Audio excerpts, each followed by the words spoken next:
il y a un témoignage attends, j'ai perdu.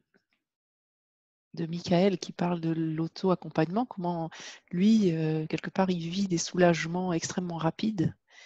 Et ce que j'entends dans Michael, ce que tu dis, c'est que il y a soulagement et un détachement en parfois moins de 5 minutes. Et en même temps, j'entends que quelque chose en toi est surpris, la rapidité du changement, et que ce quelque chose est un peu dérangé par cet état de rémission. Alors merci pour ton témoignage parce que ça parle vraiment de notre expérience à nous, après toutes les années de thérapie, d'accompagnement, de coaching, de toutes sortes de choses, quand on a l'un et l'autre découvert ce processus. Pour nous, ça a vraiment intégré tout ce qu'on avait compris. On s'est tous les deux beaucoup formés à la communication non violente, qu'on a énormément aimé.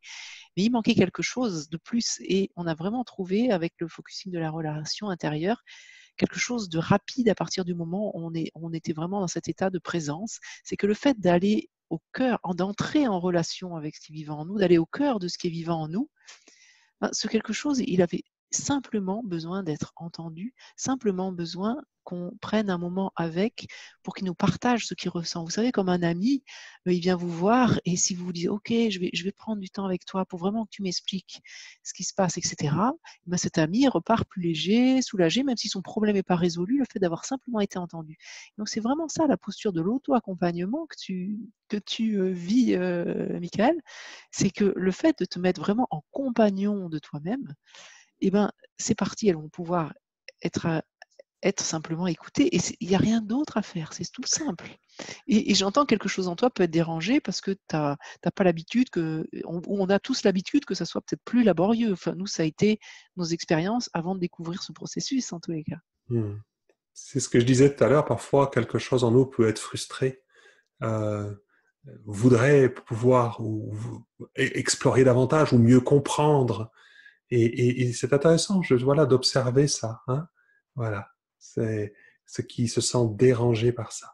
Puis en fait, même à la limite, avant même de prendre le temps d'écouter quelque chose, une partie, enfin, d'être en présence avec quelque chose, fait que déjà, le fait d'être pleinement avec fait qu'on n'est plus identifié. Et ça fait déjà un soulagement immédiat.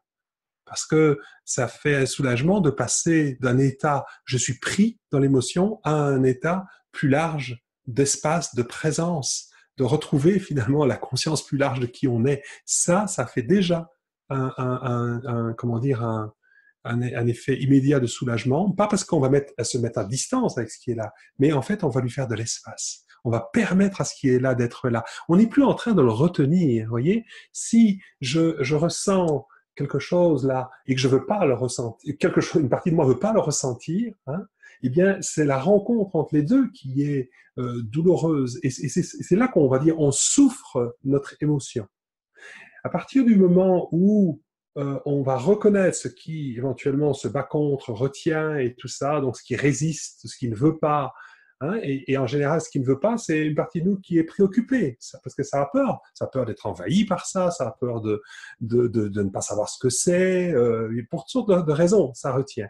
Donc déjà le fait d'aller décolmater ça, d'aller voir qu'il y a une partie de nous qui réagit à une autre partie de nous, hein, déjà, une partie qui retient, et bien ça permet de dégager, de faire de l'espace. Et à ce moment-là, ce qui est là et qui a besoin d'être vécu ou d'être entendu, c'est pas forcément parfois entendu, ça peut être avoir juste besoin de pleurer. Ça ne veut même pas expliquer pourquoi. C'est juste besoin qu'on lui laisse comment dire, la liberté de se vivre, tout simplement.